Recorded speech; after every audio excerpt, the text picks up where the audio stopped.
Members, good morning. It's the appointed time and we have a quorum. I call the meeting to order.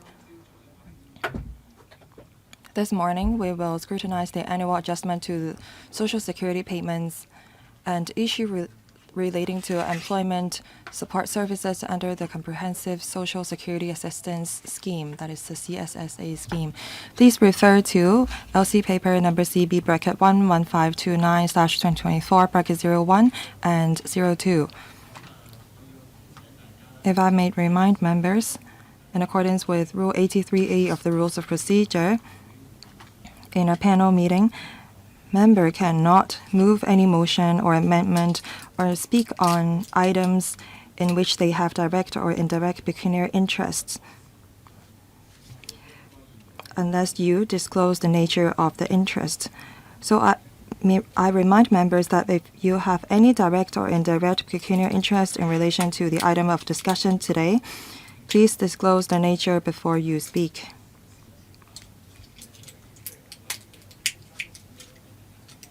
Please note this, because this is a funding proposal that we're discussing today. The administration is here. Now, may I ask Mr. Ho Kai-ming, Undersecretary for Labor and Welfare, to brief us on the paper. And would members who would like to speak, please press the button. Undersecretary. Thank you, Chairman. Chairman, members, we are here to ask members to support our proposed annual adjustment to the Social Security payment rates and the SSA rates of allowance.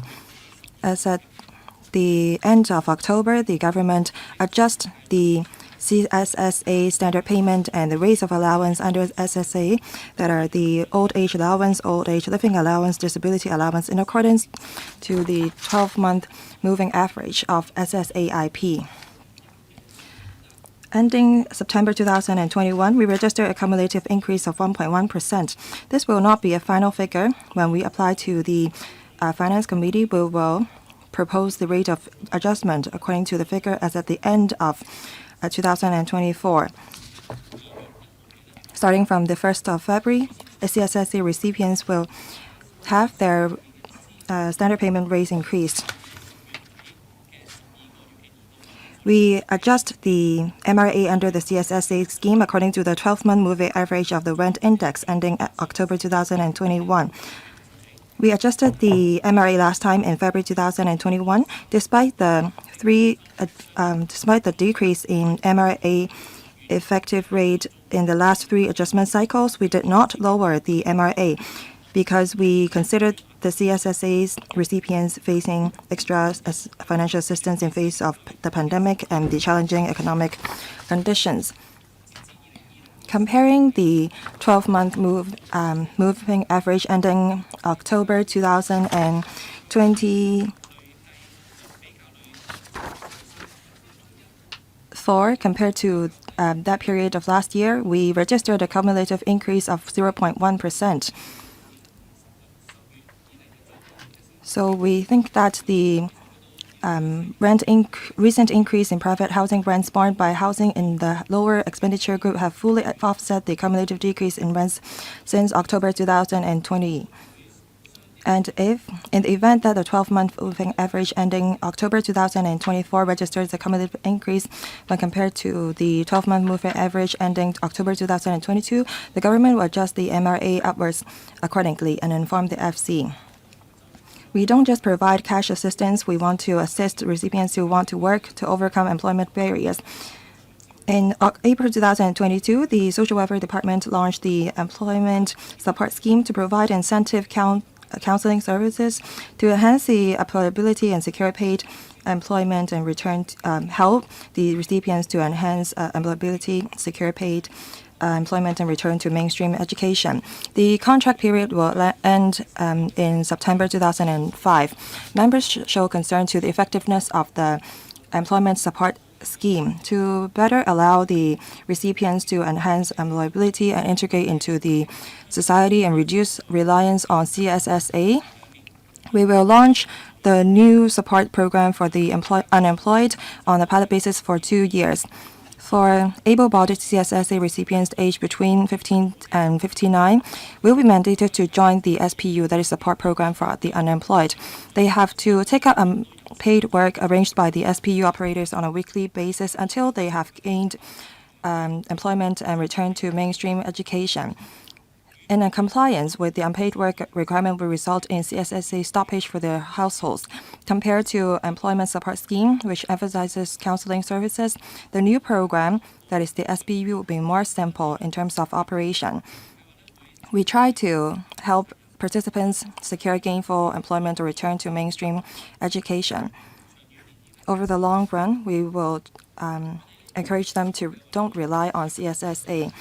We expect that the scheme will help these participants to integrate into the society and instill in them a work habit. We will provide a range of free of charge employment services and training resources, as well as allowances and subsidies.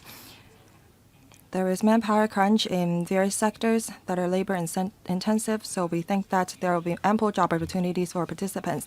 So much for my presentation. I hope that members will support our program or proposal. 7 members have pressed the button. Dr. Tae Chi-yun, Mr. Tan Kap-hyo, Mr. Nga Man-yu, Mr. Andrew Lam, Mr. Chao Chiu-chung, Mr. Tan Yue-hun, and Ms. Doreen Kong, as well as Mr. Stanley Ng. 4 minutes per member. Thank you, Chairman. I support the funding proposal, but I have 2 questions. All along, we've been asking the government to look at the baseline of CSSA because things have changed. We need more support for students to study. For example, they need computers and they have to participate in extracurricular activities, and the price for food has raised as well. We are discussing the annual rate of increase for various rates under the CSSA having regard to the inflation, but I wonder if there is a timetable to adjust the baseline for CSSA.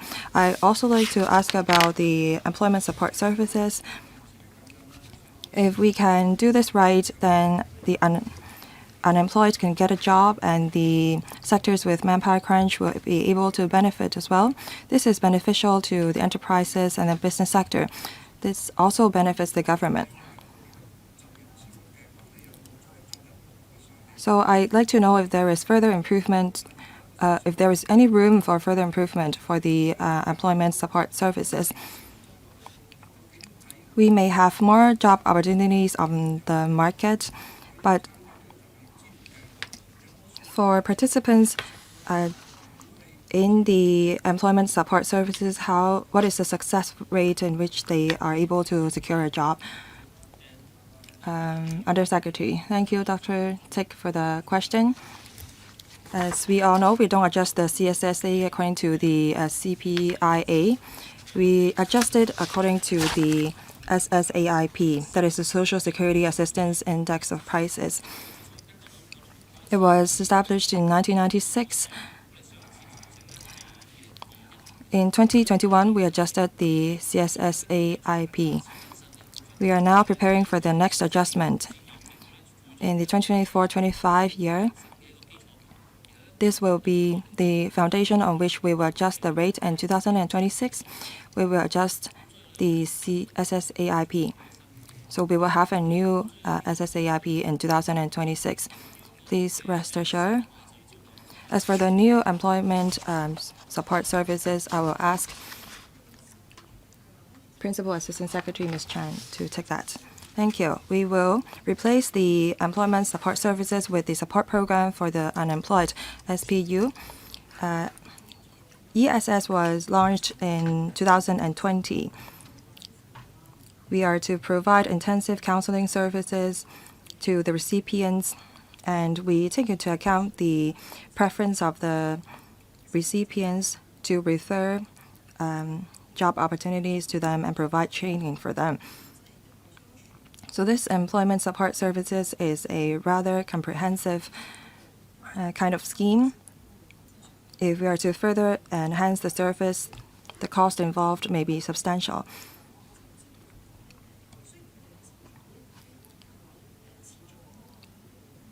Recipients under the CSSA recipients under employment support services, despite receiving assistance constantly, they don't really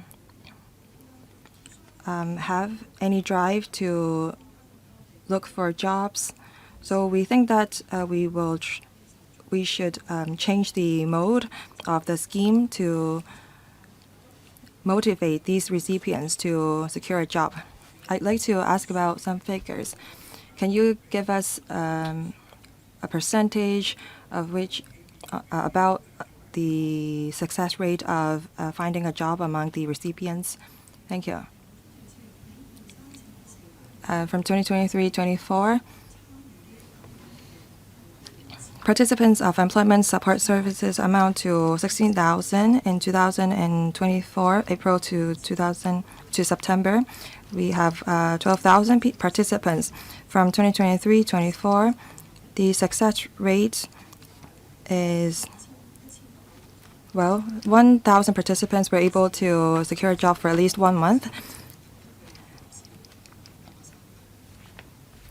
And from April to September, we have 838 participants who were able to secure a job for at least a month. Mr. Tankapiu, I have to declare interest. My mother is the recipient of the old age allowance and the old age living allowance. So I have indirect interest.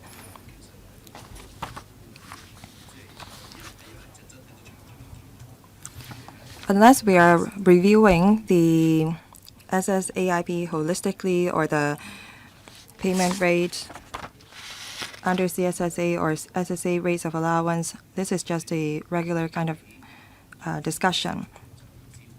For employment support services for able-bodied CSSA recipients, we discussed this last year, and I put this question last time as well. As we have recovered from the pandemic, we see that the employment support services operators don't really meet their KPI. I wonder if the operators in the urban district are doing better. Is there a district factor to the performance of the operators? Or does it have to do with the period for which the CSSA has been, the recipients have been receiving CSSAs, or if they are have been unemployed for a long period of time?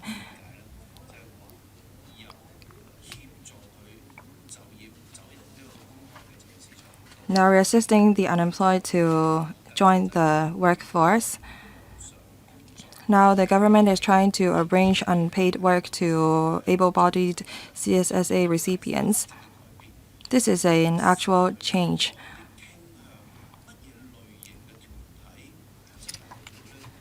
So what kind of organizations can provide such services? Are you referring to traditional welfare organizations or organizations that are employment-focused?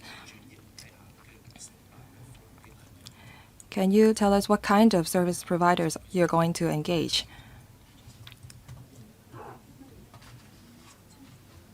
PAS, please. Thank you. For employment support services, we target those who are younger with higher educational attainment will be able to secure a job, will be more likely to secure a job. For those who are older with a lower educational attainment, it's less likely for them to be able to secure a job. Under the new program, we will engage NGOs, but we will also consider other organizations. Assistant Director. Thank you. Let me supplement with some information. For employment support services, we launched it in 2020, and it's been in operation for some 4 years. We've looked at some figures. For participants aged between 15 to 59, that amount to some 10,000. we look at their characteristics before we launch the new program. We see that in this group of people, over 50% of them are between 50 and 59. So they are rather senior in their age, and they have low skill sets and a low educational attainment. We provide employment services under the ERB and the Labor Department. We have a new program because we want to target those who aren't really motivated to work. Dr. Aman Yu. Thank you, Chair. I also want to follow up on the issue of employment support services. I want to ask about paragraph 12. So for recipients in securing employment or returning to mainstream education for at least 1 month, the figure stand at 22.8% and 17.9%. So are you talking about being able to secure employment or returning to mainstream education within a month or for a month? I also have some questions about the work. How much of unpaid work do you have to do under the new scheme? And where will they work? Are they working for the government, or are they going to work for the NGO operators? Third, so if these people really have their CSSA stopped, how long after that can they apply again?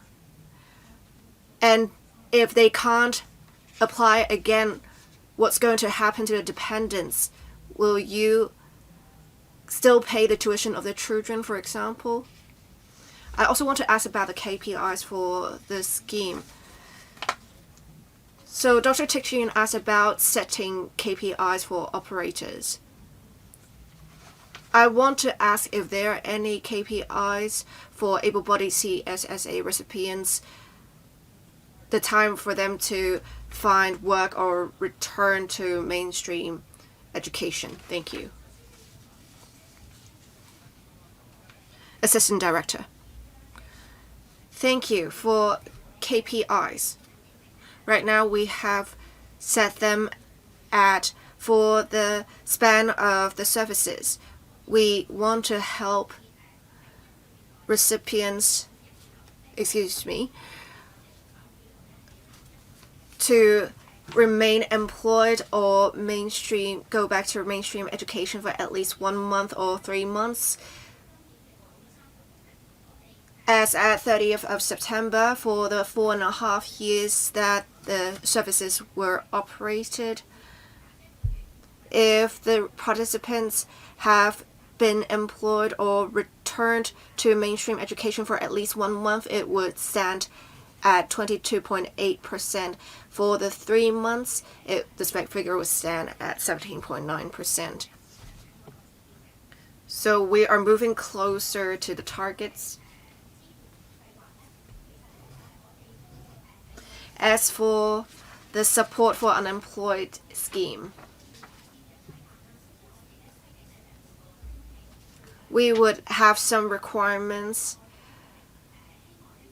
for unpaid work, and the unpaid work must be performed once per week for at least an hour. As for the form of unpaid work, how it is to be undertaken, the operators will, on a district level or within the district, locate unpaid work opportunities for participants.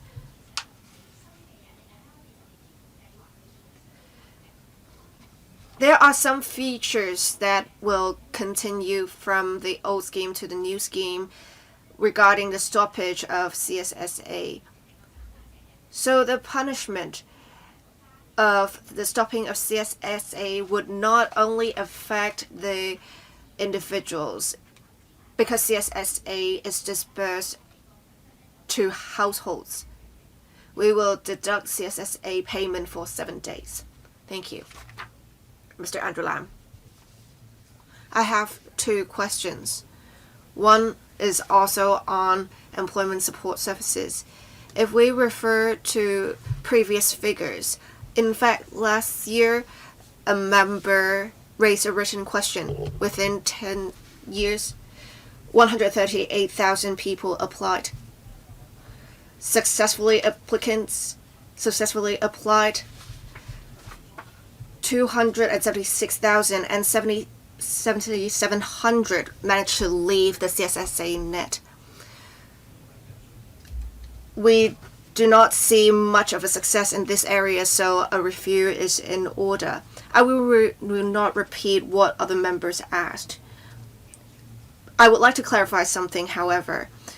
So you're talking about streamlining the procedures. How will you streamline the scheme to enhance efficiency?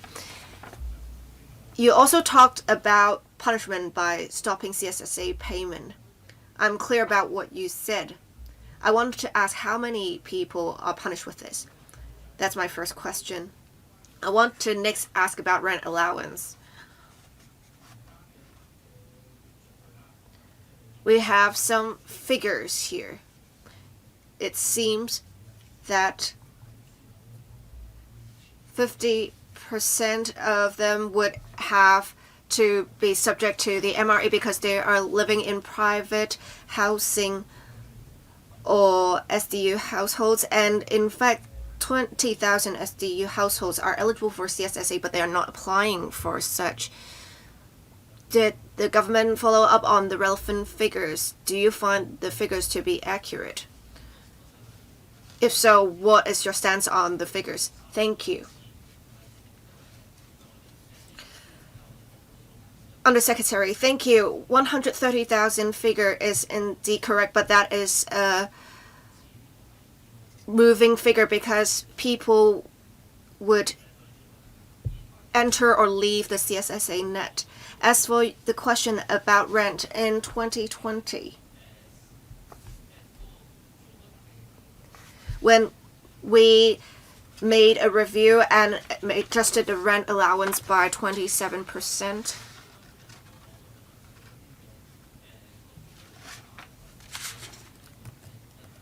so the rate of change of rent for SDUs may not be of the same percentage, but because we now have tenancy controls in the relevant legislation,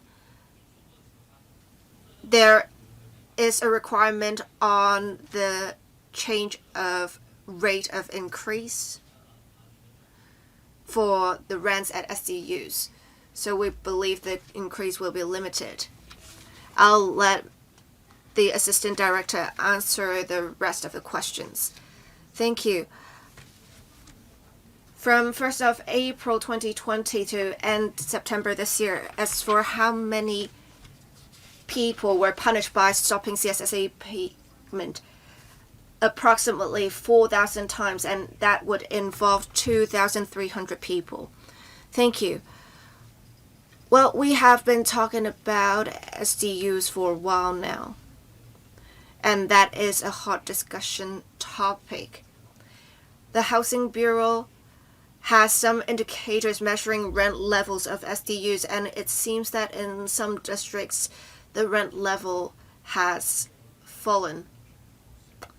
But I think we have to find out about the accuracy of the indicators. We need to make sure they measure accurately the rent levels, otherwise households may be affected. Undersecretary. Well, indeed, some SDU households are not applying for CSSA, but that is probably because they are not eligible for CSSA in the first place. We also urge SDU households to look at light public housing and transitional housing options so that they do not have to stay in inadequate housing. Thank you. Mr. Chao Siu-chung. Thank you. I support the adjustment of the relevant rates and allowances in accordance with the established mechanism. I also want to ask about the employment support services. According to the paper, it seems that there will be a new support program for the unemployed that would replace employment support services. I want to ask about the implementation arrangements. For unpaid work, we often talk about for work there should be leave, there should be remuneration, but if you have operators have unpaid work positions for these individuals, would they be, say, volunteer work, or is it like actual work opportunities in the business sector?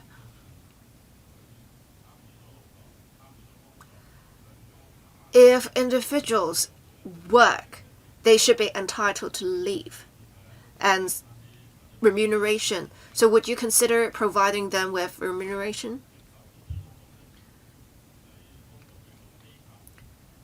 For the companies taking these individuals in, will they have to pay the government or the social welfare department?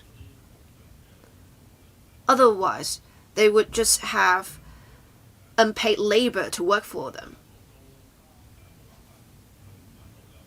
If the individuals cannot find paid work for an extended period of time, for say years, will they be undertaking unpaid work for the long term, and how long would they have to work each week? In paragraph 14, you said amongst all unemployed able-bodied CSSA recipients, around 50% are age 50 to 59. Many of them have relatively low employability due to low education level and skills. But for this new scheme, it seems that you are not providing specific skills training for them. On the contrary, the old scheme would require these individuals to undertake training. For the new scheme, it seems that you have taken away the training opportunities for them, or you have just dumped such work on the Labor Department or the Employees Retraining Board. It seems that you are not mandating such individuals to undertake training. It seems that you are just referring Labor Departments and ERB's resources to these individuals. So how can you guarantee these individuals would be able to get jobs? Yes, Principal Assistant Secretary. Thank you for the question. So for CSSA recipients that are in unemployment for a sustained period of time, they would be required to undertake unpaid work for the time being, and it would be an hour a week, as said earlier by the Assistant Director. We will not charge the operators for such unpaid work being done. In fact, we think NGOs will lose by engaging such individuals because they need to supervise the individuals in their work. So that is an input on the part of the operators. We also would have regard to the circumstances of the individuals. We would make sure the job positions would not require specific skill sets. As for employment support services, according to the paper, unemployed CSSA recipients can go to the Labor Department or the ERB for support for employment services, training, or allowances. And in fact, ERB also has some training resources specifically. Because we do not want to duplicate the resources investment, we will have such division of work. Dr. Tan Yueheng. Thank you, Chairman. Given such circumstances, we have to encourage able-bodied CSSA recipients to work.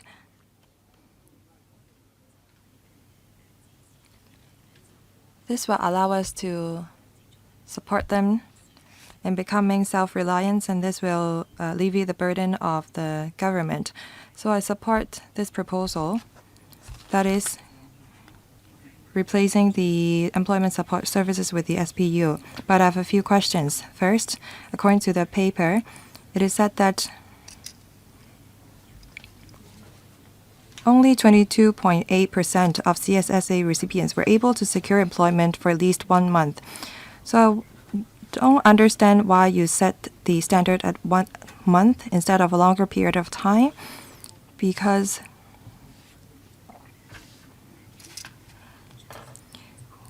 we should set a longer goal, I think. Second, under the new support program, the recipients have to work every week.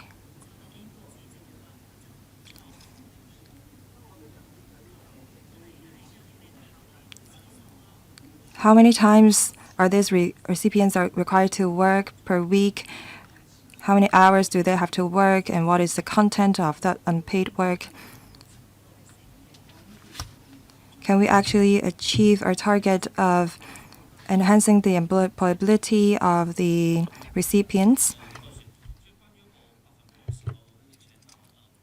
Undersecretary, as for the percentage, I will ask the PAS Ms. Chan to supplement. Dr. Tan's suggestion is great. Maybe we should use a longer standard to calculate.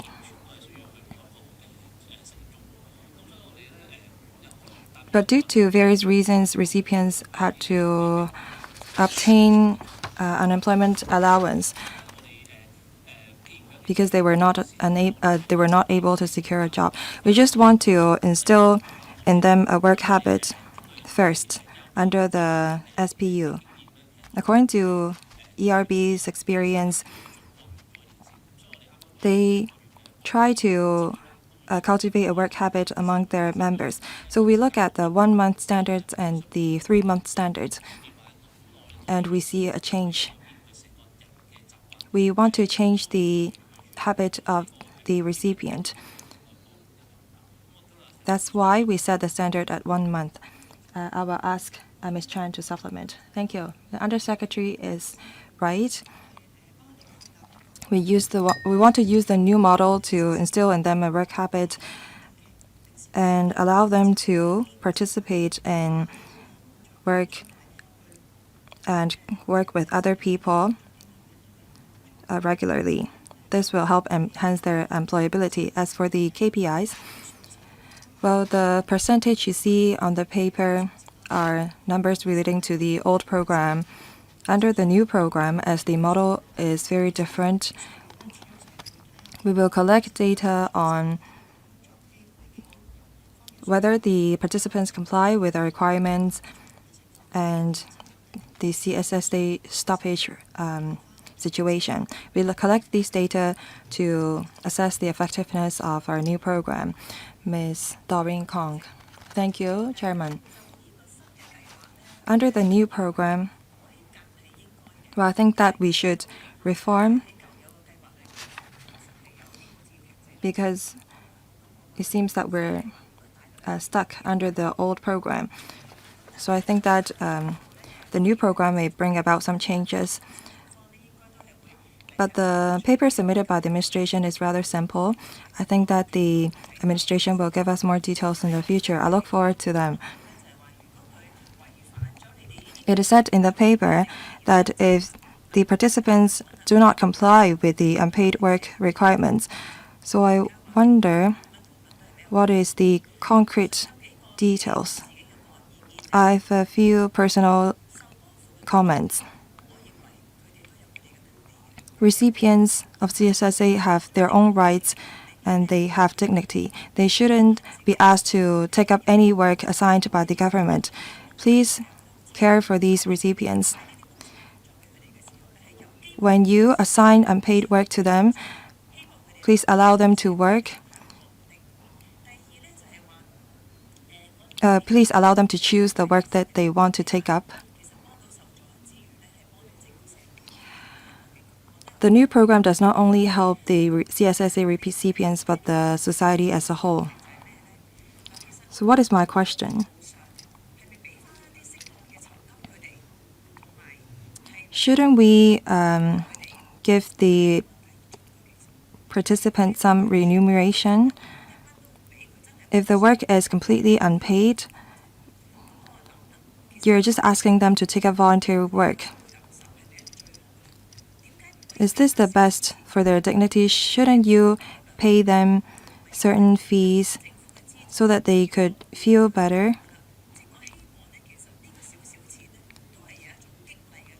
The small amount of remuneration may be a form of motivation.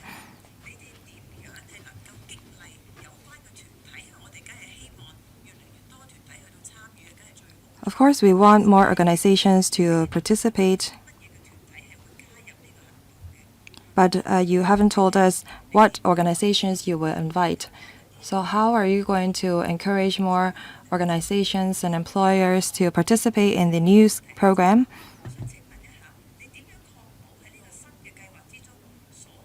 How do you make sure that the unpaid work under the new program can actually equip participants with essential work experience and skills? Undersecretary, I'll say a few words first, and then I'll ask the PS and Assistant Director to answer. CSSA recipients receive allowance to meet their livelihood needs. So we don't think that we should give these participants subsidy when they take up unpaid work. When they participate in ERB programs, as we discussed in the panel on manpower, we give participants a subsidy when they take up placement-tied programs. If the subsidy does not exceed the CSSA threshold, they can receive such subsidy. And the work is not completely unpaid under the new program. We want to encourage them to be more proactive in looking for jobs. And we want to encourage them to change their habit under the new program. Considering the fact that CSSA recipients have low skills level and educational attainment, we will assign appropriate work to the participants that cater to their background and conditions. Assistant Director, please. As to what organizations can participate in the new program, apart from NGOs, we will consider other organizations. We will make a formal invitation when we have figured out more details. So how can we improve a participant's skills under the new program? Well, through taking up unpaid work, the CSSA recipients that are the participants will be more integrated into the society and engage in face-to-face work. Because under the new program, the case managers would be the ones to meet with the recipients. We want to enhance the employability of the participants by encouraging them to work. Do the recipients have a choice?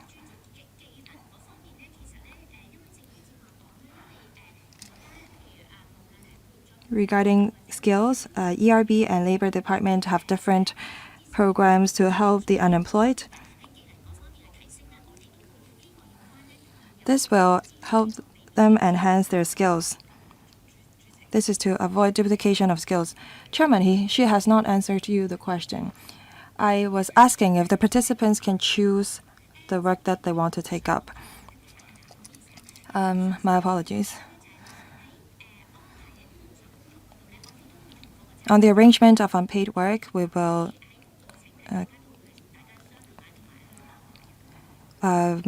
talk to the participants to make relevant arrangements. Mr. Stanley Ng. Thank you, Chairman. I have to declare interest. The organization that I am a part of participate in the employment support services. That is the Lockland Social Service. The KPI, well, we have not, the organizations have not met the KPI under the employment support services. I see that the government is trying to help the CSSA recipients in different ways. I want to know more about the details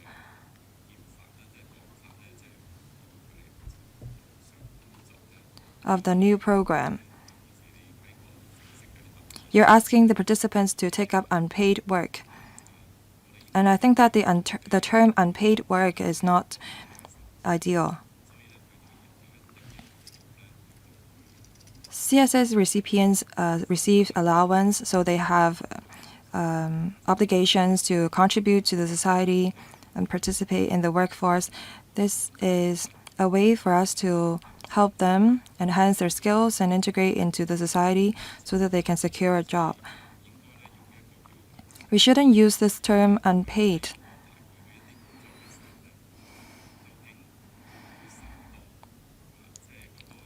When the CSSA recipients are at the workplace, will they be treated unfairly by their co-workers or employers? I hope that you can give us more details about the new program.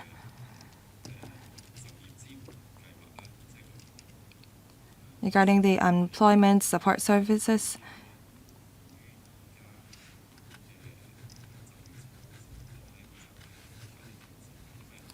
it seems that the KPIs depart from our actual situation. The calculation of hours is too mechanical.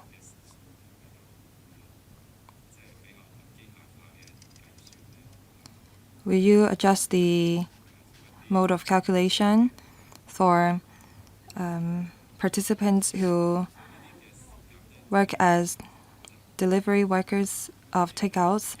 It's difficult for them to calculate the work hours.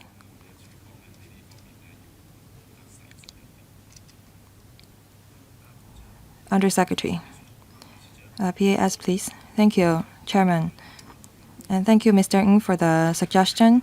We'll see how we can use a better words. As for the calculation of working hours, under the new program, all the work will be arranged by the operators. The calculation will be more clear. I think that Mr. Ng is talking about the overall calculation of working hours for CSSA recipients and how we can keep it more in line with the modern day work mode. We will look into that after the meeting. Now, in terms of counseling services provided to the CSSA recipients,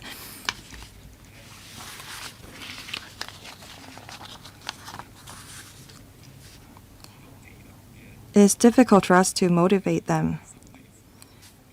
So apart from training the participants in terms of their skills, what kind of counseling services are we providing? We will ask the operators to set out or to brief the participants of the goal of the scheme and the program. That's only your wish. We ask the operators to explain about the program. Next, Ms. Lam So-wai. Thank you, Chair. For CSSA Social Security assistance allowances, I have some personal experience to share. We have seen recently some persons with disabilities and their carers they face much difficulty. It shows that there is a structural problem with our CSSA system. Some persons with disabilities, due to a higher household income, cannot apply for CSSA, but they have to pay high medical costs. They do not have much disposable income. For carers of persons with disabilities, because they have to care for the PWDs, they give up their jobs, but they do not receive adequate support for this. It seems that CSSA system does not take into account the circumstances of families with persons with disabilities. For many of such households, even though they have exceeded the CSSA threshold, once they have paid the medical costs, they do not have much disposable income. The Social Welfare Department does have different kinds of allowances, but they vet the applications based on household income. So for households with persons with disabilities, because the disabled persons cannot receive or cannot apply to CSSA, there is much dispute within the household. Persons with disabilities may have to live alone, or they may be asked by their family members to go to homes. Is it possible for disabled persons to apply for CSSA independently? This is not the first time that this suggestion has surfaced. I hope the government will review again this suggestion. It is said that this support program for the unemployed will start next year, and for able-bodied CSSA recipients aged between 15 to 59, they would need to take up unpaid work if they are unemployed. But for families with persons with disabilities, as they have to care for persons with disabilities, it can be hard for them to take up jobs.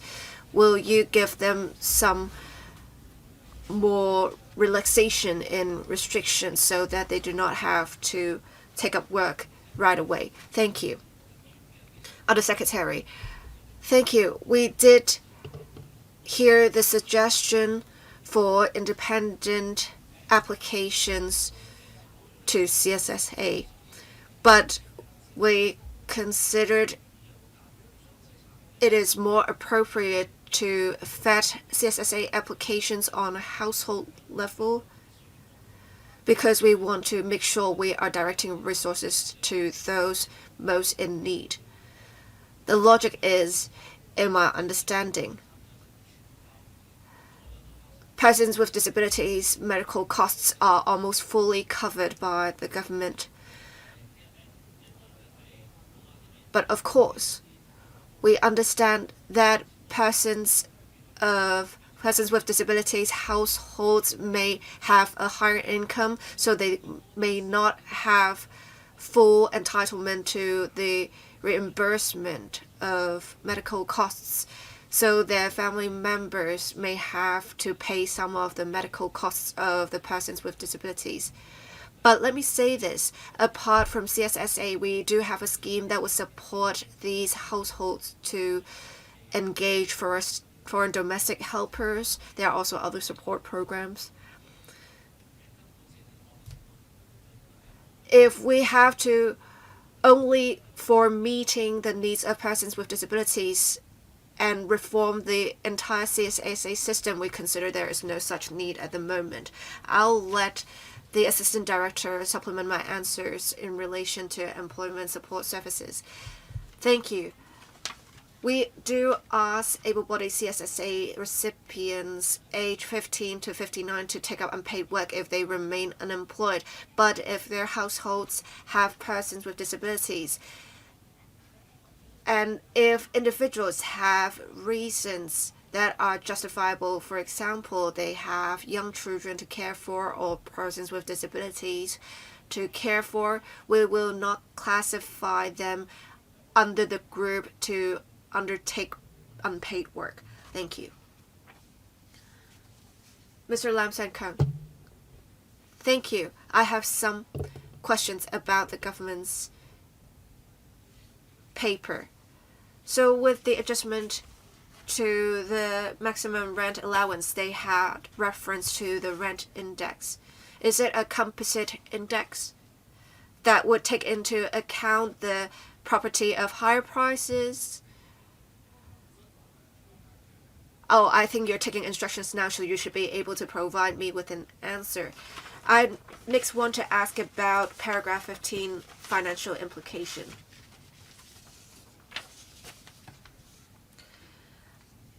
In paragraph 15,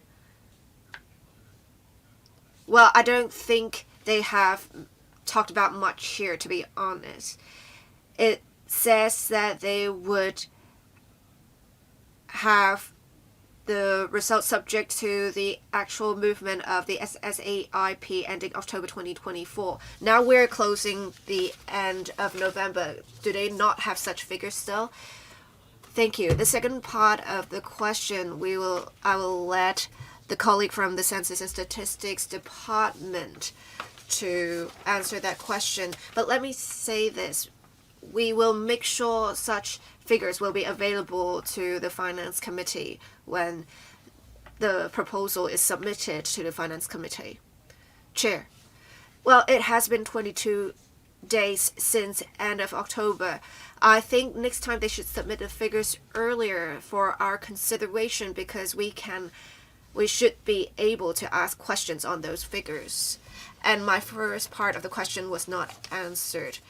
Thank you. Rent index would refer to the CPI A rent index, and that would involve property of the lower 50th percentile prices in Hong Kong.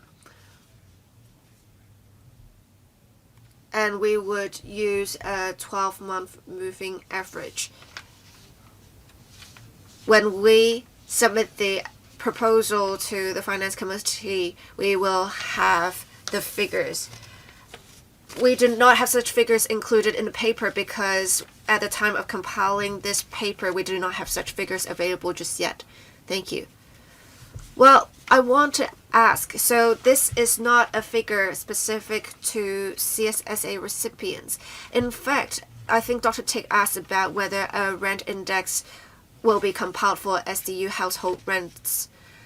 Well, we do not have such figures at the moment, thank you. Well, our meeting was supposed to end at 10. I'll extend the meeting by 15 minutes. I'll draw the line here because if we have other members wanting to speak, we may not be able to accommodate them. Thank you. Ms. Judy Chen. Thank you. I support the proposal in principle, but I do have some questions on rent. According to the Undersecretary, SDU households are encouraged to consider other options such as light public housing or transitional housing. I want to ask if the Bureau has any concrete support measures to encourage these SDU households to apply for light public housing or transitional housing. That's my first question. Secondly, on work, in paragraph 11, I believe many able-bodied CSSA recipients have various justifiable reasons for not working. For example, pursuing studies, having to look after young children, sick or disabled family members at home. And at the end of the paper, the government did mention there are different resources available for people to eventually take up work. But for those who have to care for children, would you have some childcare support services, or at least make referrals to such services to support them so that they would not have a reason to not work? Thank you. Assistant Director. The speaker's microphone is not on. Thank you. For SDU households, if they are to apply for transitional housing, I believe there are allowances available to support their move. The goal is to improve their living conditions, and the government is working on this. For CSSA recipients, if they have some family commitments and have difficulties working as a result, the Social Security section will refer such cases to integrated family service centers.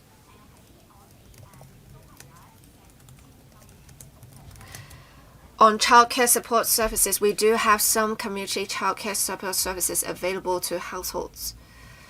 Well, in that case, they would no longer have a justifiable reason not to work. Well, I think we have to consider the circumstances of each case. We need to review the circumstances of each case. If one is receiving childcare support services and one wants to work, we would encourage that.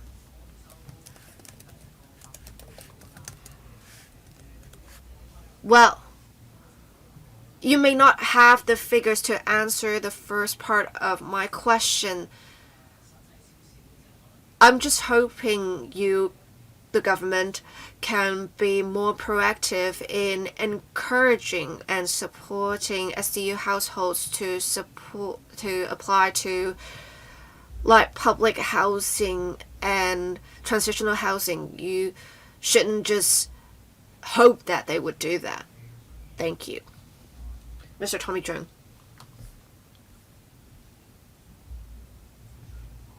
Well, I just wanted to test if the mic was on.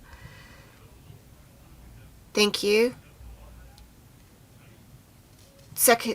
Undersecretary. Let me say this. The Liberal Party thought that at different times there should be a safety net. So I didn't say anything before. But then for CSSA recipients,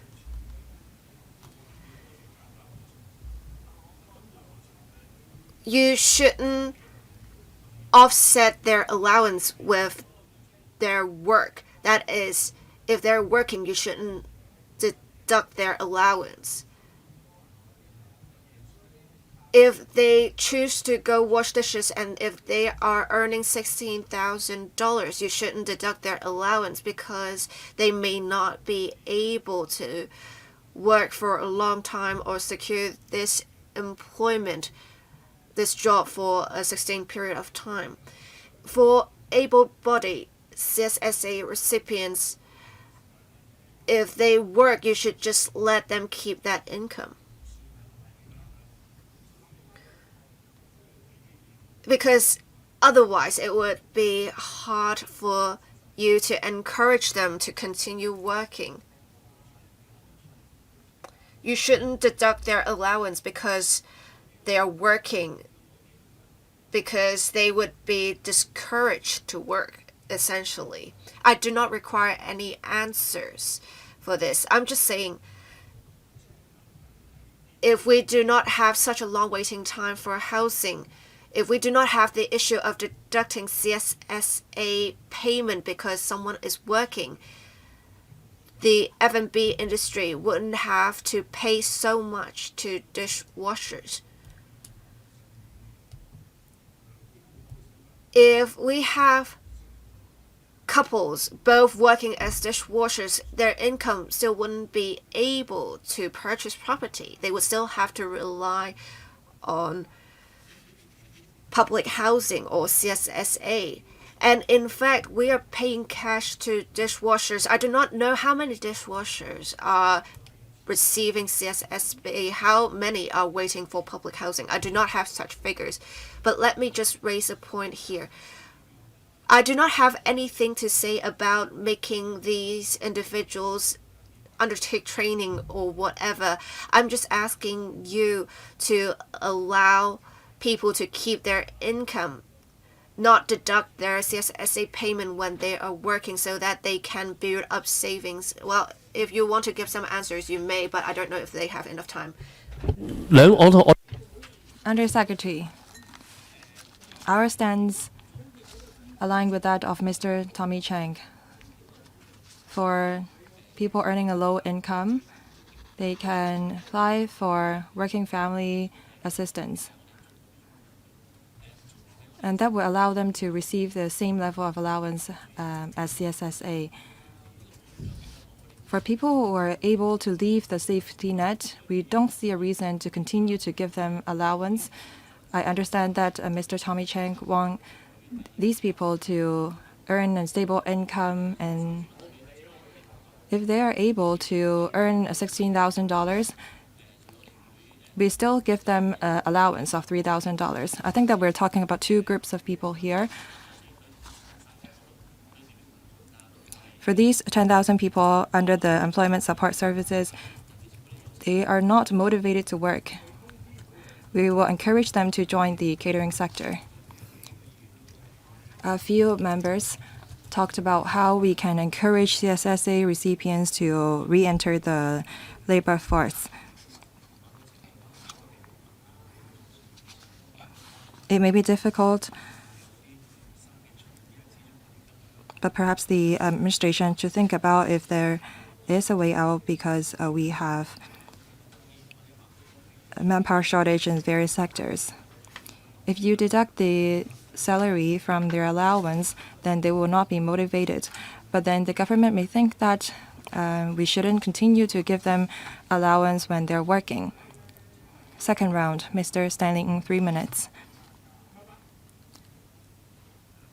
Please turn on Mr. Ng's microphone. Thank you, Chairman. I'd like to follow up on the new program. It is said that the participants have to fulfill their obligations. I will not use the term of yours in the paper. Well, participants are required to fulfill their obligations. How do we encourage them to eventually secure a job in the future after meeting their obligations under the new program? Let me give you an example.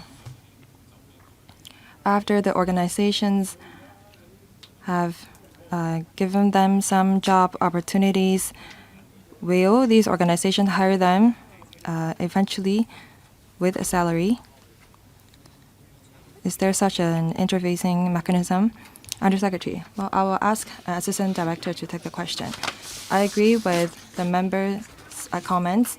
We ask the participants to take up work on a voluntary basis so that they can experience different jobs and know what the requirements are.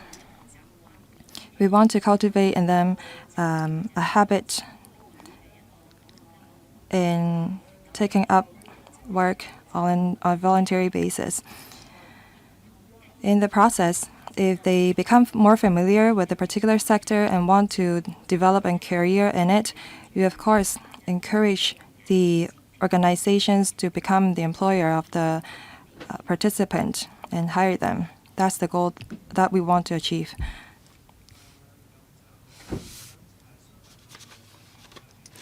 Members, do you object to the administration submitting the funding proposal to the Finance Committee?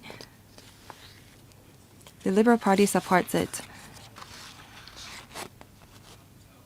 So everyone supports the submission. There being no other business, meeting adjourned.